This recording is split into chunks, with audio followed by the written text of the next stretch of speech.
ఇవాల్టి మన topic expectations. తల్లిదండ్రులు తమ పిల్లలను ఉన్నత విద్యను అభ్యసించాలని, ఉన్నత శిఖరాలు అధిరోహించాలని కోరుకుంటూ కాలేజెస్‌కి పంపిస్తూ ఉంటారు. అలాగే లెక్చరర్స్ స్టూడెంట్స్ నుంచి కొంత ఎక్స్‌పెక్ట్ చేస్తూ ఉంటారు. అలాగే స్టూడెంట్స్ కూడా లెక్చరర్స్ నుంచి కొంత ఎక్స్‌పెక్ట్ చేస్తూ ఉంటారు. వీళ్ళిద్దరి దగ్గర నుంచి పేరెంట్స్ ఎంతో ఎక్స్‌పెక్టేషన్స్ ఉంటాయి. మరి ఏ విధమైన సంబంధ బాంధవ్యాలు స్టూడెంట్స్కి లెక్చరర్స్కి మధ్య ఉంటే ఎక్స్‌పెక్టేషన్స్ అనేవి కరెక్ట్గా రీచ్ అవ్వగలుగుతాయి? ఈ టాపిక్ గురించి మనతో మాట్లాడడానికి ప్రముఖ వ్యక్తిత్వ వికాస నిపుణులు గంపా నాగేశ్వరరావు గారు ఉన్నారు. నమస్తే సార్. నమస్తే. అలాగే ఈ డిస్కషన్లో పార్టిసిపేట్ చేయడానికి కొంతమంది లెక్చరర్స్ అలాగే కొంతమంది స్టూడెంట్స్ కూడా ఉన్నారు. Hello madam.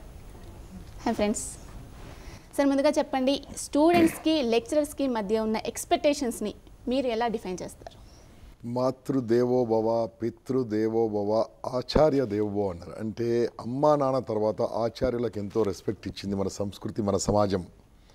ఒకప్పుడు గురుకులంలో గురువు ద్వారా విద్యార్థులు పాఠాలు నేర్చుకునేవారు, గురుకులంలో ఉండేవాళ్ళు, రెసిడెన్షియల్ ప్రోగ్రాంలో ఉండేవాళ్ళు. ఆ గురువులు విద్యార్థులను తనకంటే గొప్పవాళ్ళుగా తీర్చిదిద్దిన అద్భుతమైన సంస్కృతి మనది. ప్రపంచానికే మొట్టమొదటి యూనివర్సిటీ పెట్టిన దేశం మనది. అటువంటి విద్యా విధానం తర్వాత రాను రాను మార్పుల వల్ల లార్డ్ మెకాలే ప్రవేశపెట్టిన ఈ విద్యా విధానంలో బానిసలుగా తయారు చేసి, క్లర్కులుగా తయారు చేసి, అసిస్టెంట్లుగా తయారు చేసే అటువంటి విద్యా విధానం తర్వాత మరి ప్రొఫెషనల్ డిగ్రీస్తో ఈ మధ్యలో రాణిస్తూ మన ఇండియన్స్, మన భారతీయులు అన్నిట్లో ముందుకెళ్తున్నారు. ఇటువంటి క్షణాల్లో, ఇటువంటి తరుణంలో మన లోపల రావాల్సిన మార్పులు విద్యార్థుల్లో రావాలి, ఆచార్యుల్లో రావాలి. ఆచరించేవాడే ఆచార్యుడు, విద్యను అర్థించేవాడే విద్యార్థి. ఈ ఇద్దరి మధ్య సంబంధ బాంధవ్యాలు జరుపుకునేటివి విద్య ఆలయము, టెంపుల్ ఆఫ్ లెర్నింగ్. ఇక్కడ ఏం జరుగుతుంది? ఒకసారి కళాశాలలో చేరిన టీచరు ఇక నేను చేరాను కదా అని అప్డేషన్ గనక వాళ్ళు ఆపితే వాళ్ళు అవుట్డేట్ టీచర్లు అవుతారు. విద్యార్థులు నేను ఇక్కడికి వచ్చాను, నేను సర్టిఫికెట్ కోసమే వచ్చాను, నాది ఇక్కడ క్యాంపస్ రిక్రూట్మెంట్ సెలెక్ట్ అయితే చాలు అనుకునే వాళ్ళకు అంతే దొరుకుతుంది, కానీ ఇంకేం దొరకదు. కాబట్టి చాలా మార్పులు రావాలి. ఇప్పుడు మార్పులు వస్తున్నాయి, ఇంకా మార్పులు అవసరం ఉంది. దీంట్లో అప్డేషన్స్ వస్తున్నాయి అనుకోండి, మార్పులు వస్తున్నాయి అనుకోండి, ఆటోమేటిక్గా మన ప్రపంచానికి, మన భారతీయ యువతను అద్భుతంగా మార్చి ముందుకు పంపగలం. కాబట్టి ఈ మార్పులు రావాల్సిందే. నాగేశ్వరరావు గారు, ఇప్పుడు మనం చూస్తూ ఉంటాం కొత్తగా జాయిన్ అయిన స్టూడెంట్స్, కాలేజ్లో కొత్తగా జాయిన్ అయిన వాళ్ళు కొంతమంది లెక్చరర్స్ తొందరగా అట్రాక్ట్ చేస్తూ ఉంటారు. కొంతమంది ఈ లెక్చరర్తో మాట్లాడితే చాలా కష్టం, ఏమైనా అడగాలన్నా కూడా చాలా భయంగా ఉంటూ ఉంటారు. మరి ఏ విధంగా ఉండాలంటారు లెక్చరర్స్? ప్రతి ఒక్క కాలేజీలో నేను ఒక రికమెండ్ చేయదలుచుకున్నాను. ఆల్రెడీ ఉందనుకోండి, ఉన్నత విద్యామండలి సూచించింది, కానీ చాలా కాలేజ్ చేయట్లేదు. ఏ ప్రాపర్ ఓరియంటేషన్. అదే ఒక జపాన్లో విద్యా విధానంలో నేర్చుకున్నాం అనుకోండి, జపాన్లో ఎడ్యుకేషన్లో first 4 weeks to 8 weeks they don't teach anything, they just ask only questions. అంటే వాళ్ళు కూర్చొని సరదాగా ఉంటారు. తర్వాతనే అంటే ప్రాపర్ ఓరియంటేషన్ ఎక్కడైతే ఉందనుకోండి, అటువంటి కాలేజీలో రిజల్ట్స్ అద్భుతంగా ఉంటుంది. ప్రాపర్ ఓరియంటేషన్ ఏంటండి? మీ కాలేజీలో లైబ్రరీ ఎక్కడ ఉంటుంది, ఏం బుక్స్ ఉంటాయి, మీరు చదువుతో పాటు సంస్కారం ఏం నేర్చుకోవాలి, ఈ నాలెడ్జ్తో పాటు కమ్యూనికేషన్స్ ఏం నేర్చుకోవాలి, దీంతో పాటు లాంగ్వేజ్ లేకుంటే ఎలా ఉంటుంది, ఇవన్నీ నేర్పించడానికి 4 ఏళ్ళ ఇంజనీరింగ్లో, 3 ఏళ్ళ మీ బీకామ్లో, బీఎస్సీలో, డిగ్రీలో ఏమేమి చేస్తే బాగుంటుంది, ప్రాపర్ ఓరియంటేషన్ ఎక్కడైతే ఉందో ఆ ఓరియంటేషన్లో విద్యార్థులతో పాటు తల్లిదండ్రులను కూడా ఇన్వాల్వ్ చేసి ఓరియంటేట్ చేశారు అనుకోండి, అటువంటి కాలేజెస్ నంబర్ 1 ఉంటాయి, ముందుకెళ్తూ ఉంటుంది. I recommend a proper orientation should be there. ఇప్పుడు సబ్జెక్ట్ టీచ్ చేయడానికి అలాగే కమ్యూనికేషన్ స్కిల్స్ని వాళ్ళలో ఇంప్రూవ్ చేయడానికి ఈ రెండింటికి ఎంత ఇది ఉండాలంటారు? సబ్జెక్టు కరికులంలో చూసుకుంటే మన యూనివర్సిటీ ఎలా ఉందండి, మిగతా కమ్యూనికేషన్స్, మిగతా స్కిల్స్ నేర్చుకోవడం పెద్ద టైం లేదండి ఇక్కడ. సో ఐ సజెస్ట్ ఉన్నత విద్యామండలి హైయర్ ఎడ్యుకేషన్ వాళ్ళు సాఫ్ట్ స్కిల్స్ కూడా ఒక 20%, 30% ఇవ్వాలి. ఎక్సెప్ట్ ఎంబీఏ కొన్ని కోర్సులో మాత్రమే ఈ సాఫ్ట్ స్కిల్స్ ఉన్నాయి, మిగతా దాంట్లో లేవు. మిగతా దాంట్లో ఉన్నాయనుకోండి, అటువంటి స్టూడెంట్స్ చాలా పవర్ఫుల్గా వస్తారు. అప్పుడు ఆ కాలేజెస్ కూడా ఈ సాఫ్ట్ స్కిల్ ట్రైనర్స్ అక్కడ ప్రవేశపెట్టి వాళ్ళ ద్వారా నేర్పిస్తుంటారు. ఏదైతే కొన్ని కాలేజీలు ఉన్నాయో, మేనేజ్మెంట్ బాగా ఉన్న కాలేజీలో వాళ్ళు కంపల్సరీగా రిక్రూట్ చేసి వాళ్ళకి నేర్పిస్తున్నారు. అన్నిట్లో లేదు. ప్రతి ఒక్క కాలేజీలో communication teacher, soft skill teacher ఉంటే సూపర్గా ఉంటుంది. ప్రతి ఒక్క విద్యార్థి కూడా నేను టీచర్ దగ్గరికి వెళ్ళి, లెక్చరర్ దగ్గరికి వెళ్ళి డౌట్ అడగాలి అన్న థాట్తో ఉండరు. ఎవరో కొంతమంది మాత్రమే ఉంటారు. మరి వాళ్ళు ఎందుకు ఇలా ఉంటారు? అంటే లెక్చరర్స్ సరిగా చెప్పలేకపోవడం దీనికి కారణం అంటారా? ప్రతి ఒక్క విద్యార్థికి డౌట్ ఉంటుంది. ఆ డౌట్ అడిగితే లెక్చరర్ ఏమనుకుంటాడో అని లోపల వచ్చేస్తుంది. అందరి ముందు నేను అడగడం వల్ల నా తోటి స్టూడెంట్స్ ఏమంటారో అని ఓపెన్ కాడు. అప్పుడేమైందండి ఆ క్వశ్చన్ లోపలే ఉండిపోతుంది. లోపల క్వశ్చన్ బయటకు రాదు. అప్పుడేమైందండి ఆ సమస్యను లోపల పెట్టుకొని బయటకు రాదు కాబట్టి కొన్ని రోజుల తర్వాత ఇంట్రెస్ట్ పోతుంది. అయితే టీచర్స్ ఏం చేయాలండి, మళ్ళీ అగైన్ జపనీస్ సిస్టమ్ చెప్తాను. జపనీస్ ఎడ్యుకేషన్ సిస్టంలో they will ask only questions for 2 months అండి. 2 months క్వశ్చన్స్ అడుగుతుంటారు. టీచర్స్ కూడా క్వశ్చన్స్ అడుగుతారు, ఆలోచించమంటారు. ఈవినింగ్ వచ్చి మళ్ళీ ఆన్సర్స్ ఇన్నారు, మళ్ళీ నెక్స్ట్ డే క్వశ్చన్స్ చెప్తూ ఉంటారు. అంటే ఈ ప్రశ్న ప్రశ్న ప్రశ్న ప్రశ్న ఎక్కడైతే ప్రశ్న ఉందో ప్రపంచం బాగుంటుంది, ఎక్కడైతే సమస్య ఉంటుందో అక్కడే సమాధానం దొరుకుతుంది. ఆ ప్రశ్న లోపల నుంచి రావాలి కాబట్టి ఆ ప్రశ్న అడిగే విధంగా ఫస్ట్ మనం విద్యార్థులను తీసేయాల్సింది నిర్మోహమాటము. మొహమాటం అనే జబ్బును తీసేయాలి. హెసిటేషన్ తీసేస్తే communication free, freedom free, expression free అవుతుంది. ఇప్పుడు స్టూడెంట్స్కి లెక్చరర్స్కి మధ్య సంబంధం కరెక్ట్గా ఉండాలి అంటే, వాళ్ళ కమ్యూనికేషన్స్ కరెక్ట్గా ఉండాలి అంటే పేరెంట్స్ ఏ విధంగా కృషి చేయాలంటారు? వీళ్ళని ఎలా మోటివేట్ చేయాలంటారు? ఇక్కడ 2 రకాలు ఉందండి. అప్ టు 10th క్లాస్ వరకు పేరెంట్స్ ఏం జరుగుతుందో చూస్తారండి. ఇంటర్మీడియట్లో చూడాల్సిన అవసరం లేదు. ఎందుకంటే వాళ్ళకు yearly test, half yearly test, quarterly test, monthly test, fortnightly test, weekly test, daily test, spot test, నిమిషంకో టెస్ట్ ఉంటుంది. ఈ ఇంజనీరింగ్ చేరిన తర్వాత వచ్చి కాలేజీ కూడా చూడండి. ఈ పీజీలో చేరినాక వచ్చి కాలేజీలో కూడా చూడరు. అప్పుడప్పుడు పేరెంట్స్ కాలేజీలో వెళ్ళి లెక్చరర్స్ అధ్యాపకులతో మాట్లాడుతూ మా పిల్లలు ఎలా ఉన్నారు, మా స్టూడెంట్స్ ఎలా ఉన్నారు అని అడిగి వస్తే చాలా బాగుంటుంది. నేను principal Saint Xavier's PG college Gopanpally. ప్రస్తుత విద్యా విధానంలో మీరు చెప్పినవన్నీ బాగున్నాయి నిజానికి, కానీ ఈ ప్రాక్టికల్గా క్లాస్ రూమ్ సెషన్కి వస్తే ఈ టెక్నాలజీ అనేది మాకు చాలా అడ్డంకిగా మారుతుంది. మాకు ప్రజెంట్ ఇప్పుడు పిల్లలందరూ సెల్ ఫోన్ లేకుండా పిల్లలు లేరు.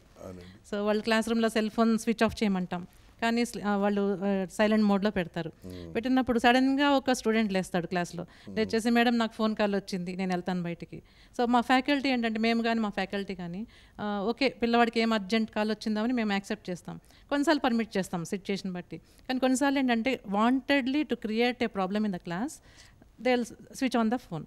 సో అప్పుడు ఒక కాల్ వస్తే ఒక పొరపాటున ఒక ఫ్యాకల్టీ ఫోన్ తీసుకుని టేబుల్ మీద పెట్టింది అనుకోండి, వెంటనే ఆ ఫోన్కి క్లాస్ మొత్తంలో 50 SMSలు వస్తాయి, 50 ఫోన్ కాల్స్ వస్తాయి. అదంతా క్లాస్ రూమ్లోంచే వస్తాయి. సో ఇలాంటి సిచ్యుయేషన్లో ఒక ఫ్యాకల్టీ టెక్నాలజికల్ ఎన్వైరన్మెంట్లో క్లాస్ రూమ్ మేనేజ్మెంట్ ప్రాబ్లమే అవుతుంది.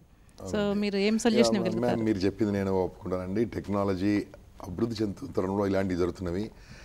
నా పర్సనల్ ఒపీనియన్ ప్రకారము, ఏదో సైకలాజికల్ ఒపీనియన్ ప్రకారము, ఎల్డర్స్ ఒపీనియన్ ప్రకారము సెల్ ఫోన్ అనేది విద్యార్థికి అక్కర్లేదండి. కావాలంటే ఒక 10 రూపాయలు ఇచ్చి తల్లిదండ్రులు పంపాలి, మీ కాలేజీలో కూడా కాయిన్ బాక్సులు పెట్టాలి, అవసరమైతే వాళ్ళు ఫోన్ చేసి మాట్లాడే విధంగా మీ మేనేజ్మెంట్తో సంప్రదించి కానీ ఏం చేసి కానీ no one should allow with mobile phone స్ట్రిక్ట్గా పెట్టాలండి. Because this in obstacle for students అండి. ఒక స్టంబ్లింగ్ బ్లాక్స్ అయిపోయాయి, ఒక అడ్డుగోడలు అయిపోయాయండి ఈ సెల్ ఫోన్స్ అనేది. ఆ messaging systems okay good, you can use for good purpose, but they are using for bad purpose. That is what s. So make a rule, don't allow, we will not allow any student the cell phone.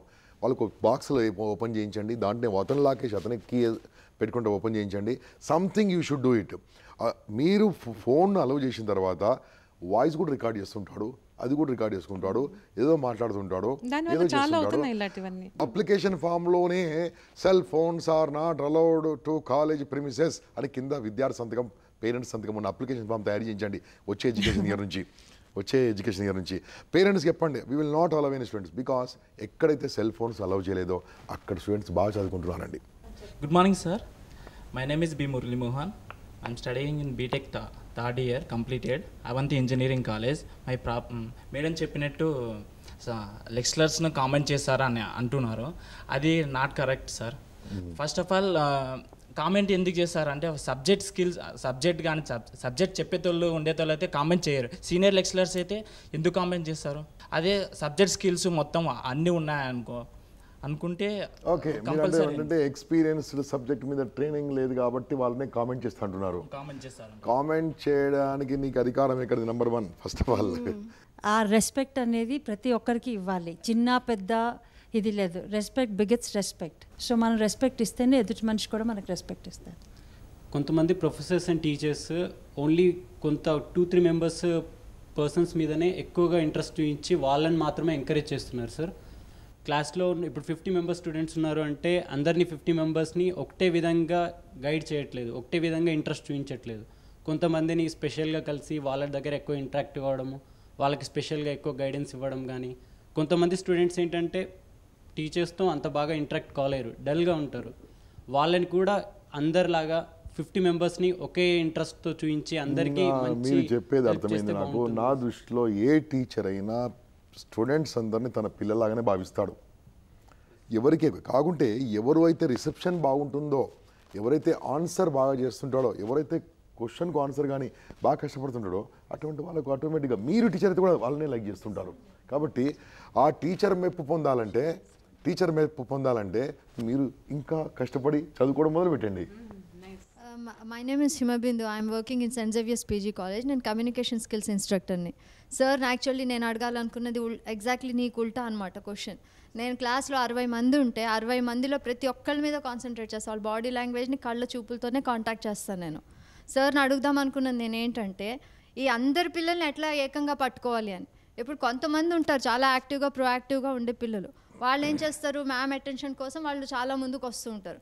మీరేంటంటే కొంత బెరుగుతో వెనక్కుంటారు. So ఇక్కడ answer మీ దగ్గరే ఉందన్నమాట. మీరు కూడా ఆ ఊపుని తట్టుకోవాలి. మీరు కూడా వాళ్ళ మేడంతో ఇంటరాక్ట్ అవుతాను. ఒక క్వశ్చన్ చిన్నప్పుడు నువ్వు గులాబీ తీసుకెళ్ళి ఇచ్చావు టీచర్కి, ఈ రోజున క్లాస్లో అది కుదరదు. You have to try to interact with the teacher నా. ఒక క్వశ్చన్ అడగటమో లేకపోతే మ్యామ్ ఇదేంటని అడగటం, ఇందాక what why where when how, కొన్ని క్వశ్చన్స్ అయ్యి ఇంటరాక్ట్ అవుతూ ఉంటే టీచరు లేదు నువ్వు అడగొద్దు కూర్చో అని అనదు. She will give you an answer. That is how you will be a part of the classroom. Be open, freedom of expression, ఫ్రీగా అడగడం మొదలు పెట్టండి. ప్రశ్న లేకుండా ప్రపంచం లేదు. అన్ని స్కూల్స్లో కాలేజ్లో అందరు టీచర్స్ అలా ఉండరు కదా మ్యామ్. అన్ని స్కూల్లో అందరు విద్యార్థులు కూడా సేమ్ ఉండరు కదండి. అందరూ ఉంటారు. కొంతమంది మ్యాథ్స్లో ఎక్స్పర్ట్ ఉంటారు, కొంతమంది సైన్స్లో ఎక్స్పర్ట్ ఉంటారు, కొంతమంది సోషల్ ఎక్స్పర్ట్ ఉంటారు. ఎవరిదాంట్లో ఎక్స్పర్ట్, అందరు ఎక్స్పర్టైజ్ నుంచి నేర్చుకునే వాడే విద్యార్థి. కాబట్టి మీకున్న అవకాశం టీచర్లకు లేదు. ఫేవరెటిజం అనేది ఉంటుంది. అది కానీ అదేంటంటే అది ఎలాంటి పిల్లల మీద ఉంటుందంటే మనకి రెస్పాండ్ అయ్యి మనం ఒక హోంవర్క్ ఇస్తాము, అసైన్మెంట్ ఇస్తాము, షార్ప్నెస్ చూపించి వాడు చేసుకొచ్చాడు అనుకోండి స్టూడెంట్, ఆటోమేటిక్గా మనకు కూడా ఎంకరేజ్మెంట్ దొరుకుతుంది, మోటివేషన్. సో మనం కూడా ఐడెంటిఫై చేస్తాం ఈ స్టూడెంట్ని మనము కొంచెం గ్రూమ్ చేస్తే తను పైకి వస్తాడు. సో అది మీ చేతుల్లోనే ఉందని మేము ఫీల్ అవుతున్నాం. సార్ నాకు క్వశ్చన్, ఇప్పుడు నేను అబ్జర్వ్ చేస్తుంటాను క్లాస్లో చాలామంది హెజిటేషన్తో ఉంటాను సార్. వాళ్ళు ఎప్పుడు బయటికి రారు, ఎంత మోటివేట్ చేసినా they do not express and they stay always at the back. అలాంటి స్టూడెంట్స్ని ఒక టీచర్ రోల్, ఒక ప్రొఫెసర్ రోల్ ఎలా ఉండాలి సార్? ఫస్ట్ చెప్పాను కదండి, కొంతకాలం వరకు టీచర్స్ స్టూడెంట్స్ మధ్యలో ఉన్న అట్మాస్ఫియర్ మార్చాలంటే asking questions and answering the questions to general other than subject ఒక 2-3 క్లాసులు అయితే ఫ్రీ అయిపోతారు. బట్ వీళ్ళకున్న కరికులం ఎంత టైట్ ఉంటుందంటే దాంట్లో బందులు, స్ట్రైకులు, గొడవలు, వాడు చచ్చిపోయిన రోజు, వీడు చచ్చిపోయిన రోజు, వీడు బతికిన రోజు, మనకున్న హాలిడేస్ ఎక్కువ దాంట్లో. సో వాళ్ళకున్న టైట్ స్కెడ్యూల్ చేయలేకపోతున్నారు. సో దీంట్లో కొద్దిగా ఫ్రీడమ్ ఇచ్చి పెడితే వాళ్ళకి అద్భుతాలు చేస్తారు. I'm Rajani, a faculty member from Oak Ridge International School. I have a question for you. This is regarding the values which needs to be inculcated in children. చిన్నప్పుడు పిల్లలు ఈజీగా వింటారు, ఏది చెప్పినా చేస్తారు. బట్ ఒక సర్టన్ ఏజ్ వచ్చినాక అది ఎంత చెప్పినా, ఎవరు చెప్పినా, maybe parents, maybe teachers, maybe elders, ఎవరైనా ఫ్యామిలీలో ఉన్న ఇది వాళ్ళు they are not ready to accept. So ఈ వాల్యూస్ని ఎట్లా ఇన్కల్కేట్ చేసి దాన్ని పిల్లలకి ఇంపార్టెన్స్ చెప్పగలుగుతాం? ఓకే మ్యామ్, మన విద్యా విధానంలో వాల్యూ బేస్డ్ ఎడ్యుకేషన్ తీసుకురావాల్సిందే. ఇక్కడ పేరెంట్స్ నేర్పించాల్సిన అవసరం ఉందండి. పేరెంట్స్కి ఏం కావాలండి? మార్కులు మార్కులు మార్కులు మార్కులు మార్కులు మార్కులు మార్కులు, అంతే, మార్కులే. అంటే అందరు కలిసి మార్కుల మేకింగ్ల మెషిన్లు అయిపోయారు అంతే. మార్కుల మెషిన్లు కాదండి, మానవత్వం మెషిన్లు కావాలి. దానికి కావాలంటే ఫస్ట్ ఇంట్లో మారాలి, ఫస్ట్ పేరెంట్స్ అండి, తర్వాత టీచర్స్ అండి. వీళ్ళిద్దరు బాగుంటేనే మీతో అందరు బాగుంటారు. మీరు చెప్పిన దాని ప్రకారము 12 ఏళ్ళ వరకే పిల్లలు అమ్మ నాన్న చెప్పింది కానీ టీచర్ చెప్పింది కానీ ఫాలో చేస్తారండి. 13 ఏళ్ళు ఎప్పుడు అడోలసెన్స్ స్టార్ట్ అయింది అనుకోండి, స్టూడెంట్స్ ఫ్రెండ్స్ ఇన్ఫ్లుయెన్స్ బాగుంటుంది. కాబట్టి అంతకంటే బాగున్న వాళ్ళతో మనం ఎలా చేయాలో అది వాళ్ళ మైండ్ మీద ఉన్నప్పుడు మాత్రమే 13 తర్వాత అలా ఉంటారు. కాబట్టి ఇక్కడ తల్లిదండ్రులు 13 వయసు రాగానే ఎటువంటి ఫ్రెండ్స్తో తిరుగుతున్నారు అబ్జర్వ్ చేయాలి.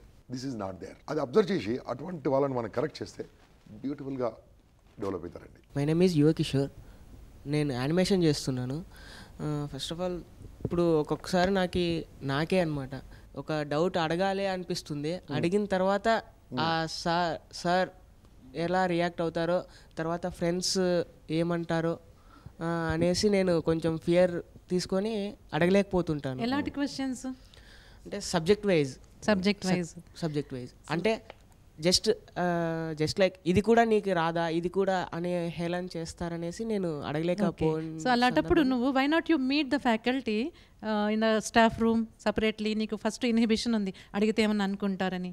క్లాస్ అయిపోయాక విడిగా ఫ్యాకల్టీని కలు. నేను ఆ రకంగా రికమెండ్ చేయనండి. ఫస్ట్ కాలేజీలో చేరింది ఫీజు కట్టి చేరావు, ఫ్రీగా చేరలే. You are having all the rights to ask all the questions ఓపెన్గా. నేను అడుగుతాను క్వశ్చన్, ఆయన ఏమనుకుంటే నాకేంటి, నేను ఇక్కడికి వచ్చింది it's a business, you are paying money, you must ask the question. అన్నిటి దగ్గర కాదు, ఇక్కడ మాత్రం క్వశ్చన్ దగ్గర మాత్రం క్వశ్చన్ అడుగు ఓపెన్గా. నీవు వాళ్ళు ఏమనుకుంటే నాకేంటని నీ మైండ్లో వచ్చి నువ్వు చేయలేబట్టు అడుగు క్వశ్చన్. టార్గెట్ చేశాను అనుకో నిన్ను, నీ అంత అదృష్టవంతుడు ఎవరు లేరు. ఎందుకోసం అంటే టార్గెట్ చేయడం వల్ల నువ్వు బాగా బాగుతావు, నువ్వు నేర్చుకుంటావు. ఇన్సల్ట్ చేశాను అనుకో, హ్యాపీ ఫీల్గా ఈరోజు ఎవ్రీ డే నీకు ఇన్సల్ట్ కావాలి, ఈరోజు నుంచి టార్గెట్ పెట్టుకో. ఎవ్రీ డే ఈరోజు నన్ను ఎవరు ఇన్సల్ట్ చేయలేదు, ఈరోజు బ్యాడ్ డే అనుకోవాలి. Every day somebody should insult you, then you look in yourself. నీ ఎంత డెవలప్ అయి చూడు.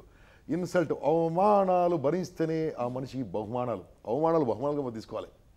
విమర్శలు ఉన్నప్పుడే విజయాలు వస్తాయి. Don't worry, accept both. నేను ఇంకొక మాట అడుగుతాను. నేను ఇప్పుడు ఇంతమంది కూర్చున్నాం, మనం మాట్లాడుతున్నాం. ఇప్పుడు నేను నీతో మాట్లాడుతున్నప్పుడు ఎంతమంది మాట్లాడుతున్నావు? ఎంతమంది ఇంపార్టెంట్ నీకు ఇప్పుడు ఈ నిమిషం?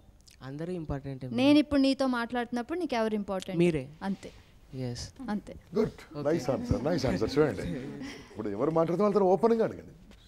కమ్యూనికేషన్ ఎక్స్పర్ట్ కాబట్టి ఓపెన్ చెప్పేశారు. Good, nice.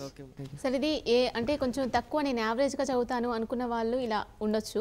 సరే, బాగా ఎప్పుడు హయ్యర్ ర్యాంక్స్ వచ్చే వాళ్ళకు కూడా కొన్ని చిన్న డౌట్స్ వస్తూ ఉంటాయి.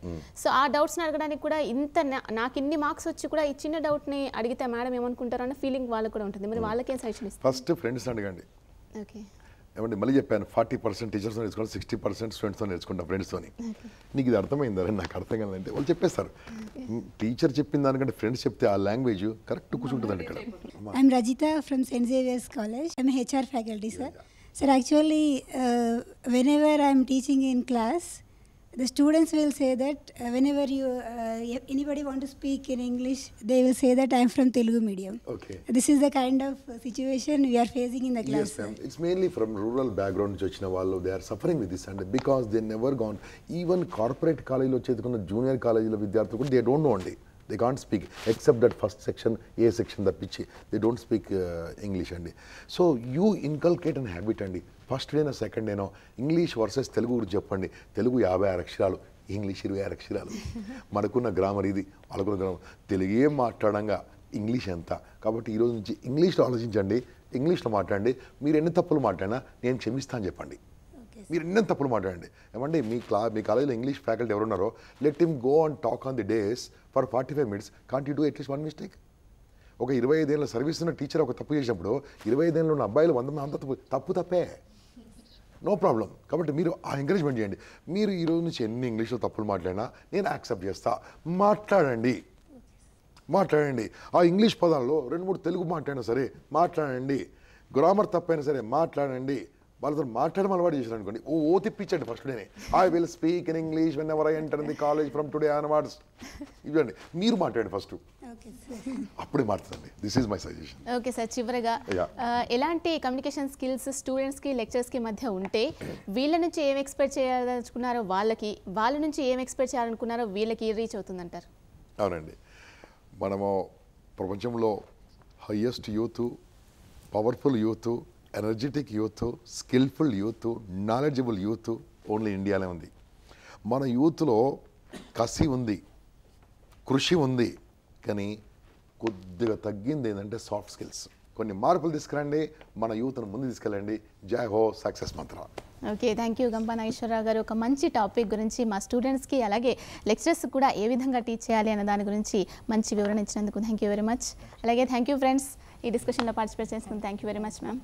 సో చూసారుగా, ఎక్స్పెక్టేషన్స్ గురించి గంపా నాగేశ్వరరావు గారు ఇచ్చిన సూచనలు, స్టూడెంట్స్ ఏ విధంగా ఉండాలి, అలాగే లెక్చరర్స్ కూడా ఏ విధంగా టీచ్ చేయాలి, ఏ విధంగా వీళ్ళిద్దరి మధ్య ఇంటరాక్షన్ ఉంటే ఎక్స్పెక్టేషన్స్ అనేవి కరెక్ట్గా వాళ్ళకి రీచ్ అవుతాయన్న దాని గురించి. ఇది వాళ్ళ కపిల్ చిట్స్ జై హో సక్సెస్ మంత్ర.